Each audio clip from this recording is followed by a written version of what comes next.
Yo, je suis contente de vous retrouver aujourd'hui dans une nouvelle vidéo pour répondre à une des questions que vous vous posez le plus, et je pense que au final c'est une question qu'on se pose souvent, c'est-à-dire qu'est-ce qu'on fait de nos animaux quand on part en vacances et qu'on ne peut pas les emmener avec nous, puisque si vous le savez ou si vous ne le savez pas, je pars aux États-Unis samedi avec mon père et ma petite sœur, et donc je ne peux pas mettre Soleil et Sangoku dans ma valise pour les États-Unis, malheureusement c'est complètement impossible, ils ne peuvent pas partir avec moi, donc il faut bien que je les mette quelque part, que j'en fasse quelque chose, puisque je ne vais pas non plus les abandonner complètement, donc je vais vous expliquer en fait ce qui va se passer pour eux tout simplement.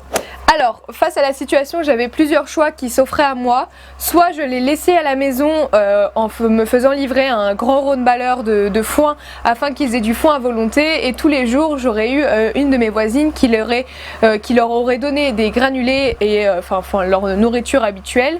Mais le problème étant que je ne préférais pas qu'ils restent ici pour deux raisons qui sont toutes simples. La première, c'est que le fait qu'ils s'en aillent de chez moi permet à l'herbe de repousser, et en plus de ça cette voisine a un âne chez elle, mais malgré tout elle n'est pas complètement qualifiée sur tout ce qui va être les potentielles maladies que peut avoir un cheval, c'est-à-dire une colique. Soleil par exemple est allergique au thon, on en reparlera après, mais voilà, je n'avais pas non plus la certitude que cette dame puisse réagir tout de suite en voyant admettons Soleil couché et puisse tout de suite se dire il a une colique, et pas il est en train de se reposer. Donc voilà, c'était pas une solution que je voulais envisager, donc cette solution je l'ai laissée de côté. La deuxième solution, c'était qu'ils partent en pension dans un centre équestre. Donc j'ai un centre équestre à 2 km de chez moi, j'aurais pu les emmener à cheval, puisque si vous le savez pas, je n'ai pas de moyen de transport, je n'ai pas de van, je n'ai pas de camion pour transporter mes poneys, donc tout se fait à cheval. Il s'avère que ce centre équestre n'est vraiment pas terrible, il a pas une excellente réputation, ils sont pas vraiment adeptes du foin, apparemment ils donnent quasiment 100% de nourriture aux poneys à base de granulés. Donc voilà, j'allais pas emmener mes poneys dans un endroit un petit peu similaire à l'enfer en fait. Donc cette solution a été la première en fait à être abandonnée. Donc on a laissé tomber la pension dans un centre équestre. Et donc la troisième solution, qui est la solution que j'ai trouvée, et la solution ce qui va se passer finalement, c'est que Soleil et Sangoku vont partir 2 semaines, même 2 semaines et demie du coup, chez mon maréchal Ferrand, qui a des chevaux qui habitent pas très loin de chez moi, et donc gentiment il a accepté de me les prendre pendant les 2 semaines et demie où je serai aux États-Unis. Donc autant vous dire que c'est clairement la solution dont je rêvais. Ils vont partir chez quelqu'un de qualifié, quelqu'un qui fréquente les chevaux tous les jours, quelqu'un que si jamais il y a le moindre souci saura détecter si c'est grave, pas grave, s'il faut appeler le vétérinaire, ne pas appeler le vétérinaire. Clairement la solution rêvée, puisqu'en plus de ça ils vont partir dans un grand pré avec d'autres chevaux, donc pendant 2 semaines ça va être clairement les vacances pour eux. Et comme je vous le disais, je n'ai pas de moyen de transport, et cette personne habite à 5 km de chez moi, donc on va faire 5 petits kilomètres à cheval pour les emmener là-bas. Donc clairement c'était tout ce que je pouvais espérer. Donc voilà, pour répondre à votre question de ce que je fais de mes poneys lorsque je pars en vacances, et donc en fait tout simplement je vais les emmener chez mon maréchal Ferrand, qui a des chevaux et qui a des prés, et qui accepte de me les prendre en pension finalement pendant les 2 semaines où je ne suis pas là. Donc je sais que je peux partir parfaitement sereine, et il n'y a pas de souci face à tout ça.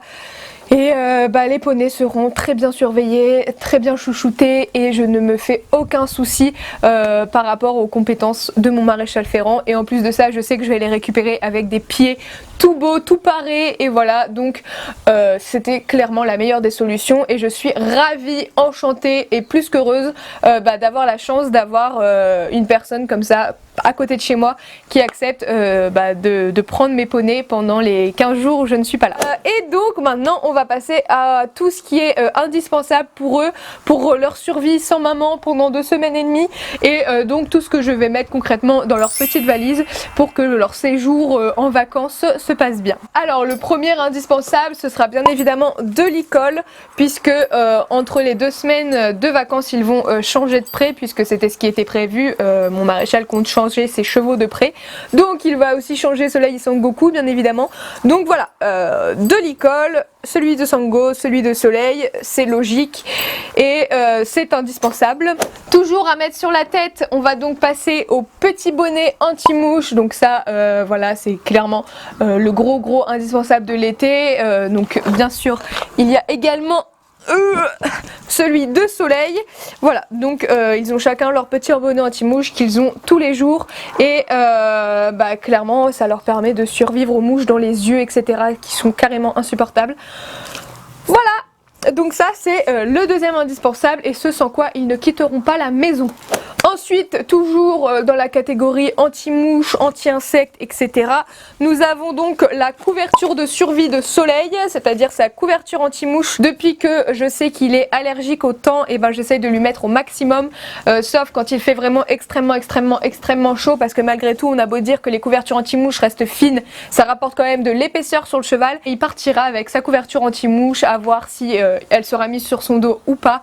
Mais vaut mieux prévenir que guérir. Malgré tout, les moustiques arrivent à piquer à travers, les temps également, mais au moins ça lui couvre une certaine surface de son corps et ça limite les risques potentiels de piqûres. Toujours dans le délire mouches, moustiques, temps, insectes, machin, Soleil ne quittera pas la maison sans ses corticoïdes, donc la seringue, la piqûre, enfin le bout de piqûre et le flacon de corticoïdes. Si vous me suivez sur Instagram, vous savez que maintenant, il y a 2 semaines, Soleil a fait une réaction allergique à une piqûre de temps, ce qui signifie qu'il est donc allergique, ce qui signifie qu'en fait il gonfle comme un ballon.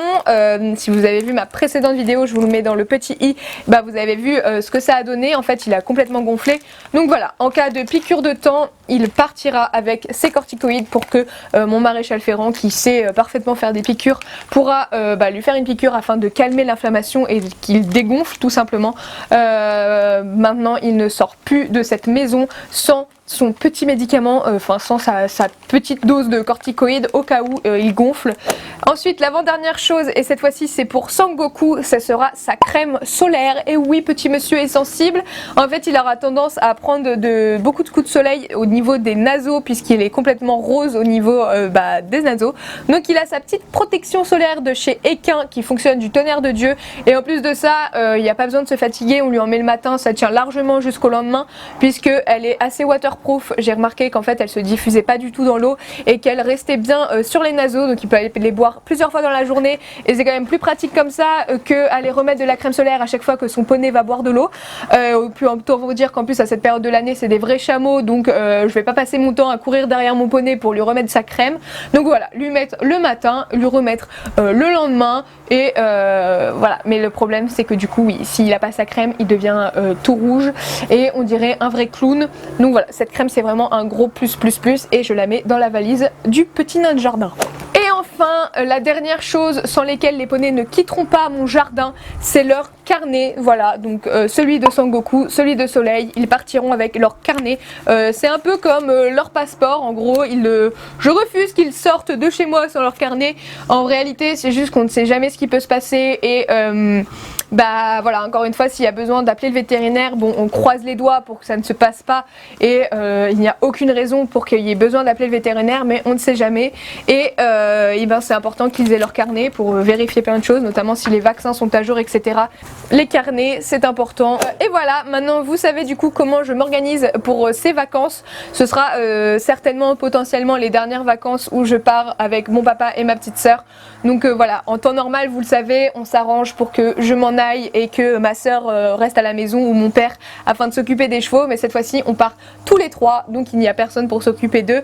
Et donc je les confie à mon maréchal et je lui fais entièrement confiance et je suis sûre que ça se passera à merveille. On voulait avoir nos chevaux à la maison, mais ce qu'on ne voulait pas, c'était que ce soit une contrainte, notamment pour partir en vacances, etc. Voilà, j'ai réussi à m'entourer, en tout cas de trouver cette personne qui accepte de me rendre service et j'en suis vraiment plus que ravie. Je vous souhaite également, si vous avez vos chevaux chez vous, vos chiens, etc., vos chats, d'avoir des voisins, des amis, de la famille qui acceptent de les prendre pendant les vacances pour que vous puissiez vous aussi aller vous détendre de votre côté. Cependant, je tiens quand même à rappeler qu'on ne part pas en vacances en laissant son chien sur le bord de l'autoroute ou ses chevaux pourrir au fond d'un pré, hein, on est bien d'accord. On choisit d'avoir des animaux, c'est aussi une responsabilité et honnêtement je pense que si je n'avais pas trouvé de solution, je ne serais tout simplement pas partie, j'aurais refusé de partir ou on n'aurait carrément pas planifier les vacances. En fait, je sais que maintenant, à chaque fois que je partirai en vacances, je pourrai les confier à cette personne, et en même temps, et ben Soleil Sango, ça leur fait des vacances. Ils vont partir au pré avec les copains, ça va être l'éclate, ils vont avoir grave d'herbe, et voilà, je pense que je ne peux pas leur faire plus plaisir que de quitter un petit peu leur environnement habituel pour en découvrir un autre et avoir des nouveaux potes. Je pense qu'ils seront ravis. Voilà tout le monde, c'est la fin de cette vidéo. J'espère sincèrement que ça vous a plu et que j'ai pu répondre à vos quelques petites interrogations sur le sujet. Sur ce, moi je vous fais des très gros bisous et je vous dis à la prochaine. Ciao!